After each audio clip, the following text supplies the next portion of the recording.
আহমেদাবাদের এই বিমান দুর্ঘটনাটি অবশ্যই আপনার কানে হয়তো পৌঁছে গেছে, কিন্তু বন্ধুরা অ্যাকচুয়ালি কী হয়েছিল, কীভাবে বা এই দুর্ঘটনাটা হলো, সেটাই বন্ধুরা আজকের ভিডিওতে আমরা আলোচনা করব। ভিডিওটি না টেনে সম্পূর্ণ দেখুন এবং একে অপরকে শেয়ার করে দেবেন।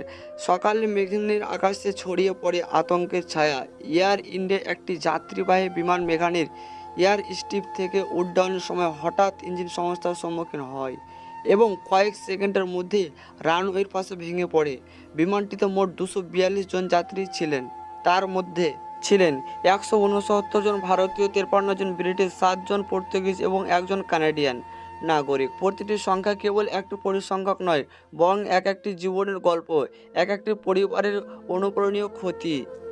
দুর্ঘটনার ফলে বিমানটিতে আগুন ধরে যায়। দমকল, অ্যাম্বুলেন্স ও উদ্ধারকারী দল সঙ্গে সঙ্গে ঘটনাস্থলে পৌঁছে উদ্ধার কাজ শুরু করে।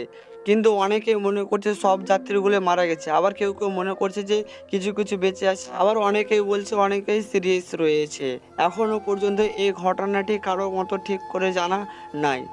ডিজিসিএ ইতিমধ্যে তদন্ত শুরু করেছে। প্রাথমিকভাবে ইঞ্জিন ত্রুটির কারণ বলে মনে করা হলেও অন্য সম্ভাবনা খতিয়ে দেখা হচ্ছে। এই দুর্ঘটনার শুধু একটাই খবর নয়, অনেক পরিবারের জীবনে চিরস্থায়ী দুঃখের ছাপ রয়ে গেল। কেউ কেউ বাড়ি ফিরে যাচ্ছিল, কেউ আবার ছুটি কাটাতে যাচ্ছিল, কেউ আবার তার পরিবেশে দেখা করতে যাচ্ছিল।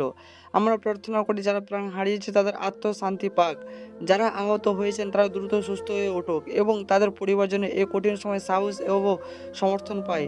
এই দুয়া তাদের জন্য রইল আমাদের। এছাড়াও বন্ধুরা, এই ভিডিওটি সম্পর্কে কোনো কিছু আপডেট বা কোনো কিছু আসলে আমি দ্রুত জানার চেষ্টা করব এবং আপনাদের জানাবো। তো ভিডিওটি লাইক করে চ্যানেলটিকে সাবস্ক্রাইব করে নোটিফিকেশনটি অন করে দিন।